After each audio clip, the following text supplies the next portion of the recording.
প্রিয় দর্শক, আসসালামু আলাইকুম।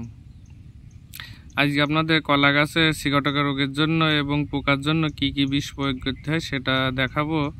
এই যে দেখতে পাচ্ছেন বিষ ঢেলছে, এটা হচ্ছে ম্যালাথিয়ান বিষ, মশা এবং মাছির জন্য। এই বিষটা হচ্ছে প্রচুর পরিমাণের গন্ধ জাতীয় একটি বিষ, এটা মশার জন্য খুব উপকারী। আর এটি হচ্ছে সিগাটকা রোগের জন্য গ্রিন কেয়ার। এই ঢপে আপনার 25 মিলি করে দেওয়া হচ্ছে, 16 লিটার পানির জন্য 25 মিলি।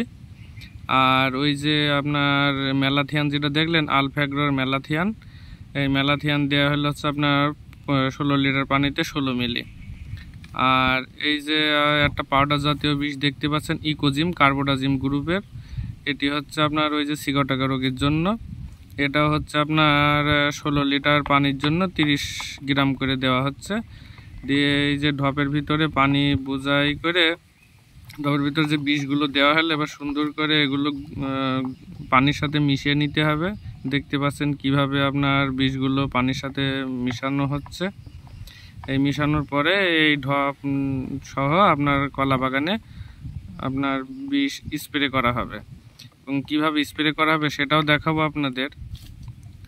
এই যে কলা বাগানে বিষ দেওয়া হচ্ছে, আমার এই কলা বাগানে।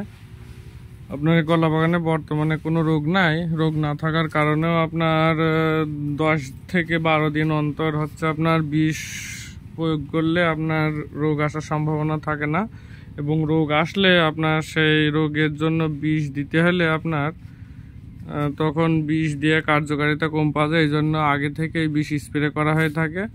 ওই যে আপনার দেখতে পেলেন যে বিষগুলো হচ্ছে আপনার পানিতে গুলে নেওয়া হলো, সেই বিষগুলো এখন স্প্রে করা হচ্ছে।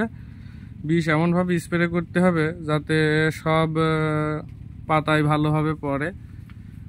এই যে দেখতে পাচ্ছেন পাতায় সব বিষ পড়েছে, ওই যে পাতায় সব বিষ পড়েছে দেখতে পাচ্ছেন হয়তো আপনারা। এই যে বিষ স্প্রে করতে করতে যাচ্ছে, এবং প্রতিটা গাছে কোনো গাছ যেন এড়ায় না, পায়ে ধরে ধরে আপনার বিষ দিতে হবে। এবং বিষটা যত ভালোভাবে স্প্রে করা যাবে তত হচ্ছে আপনার বিষের গুণাগুণ ভালো পাওয়া যাবে।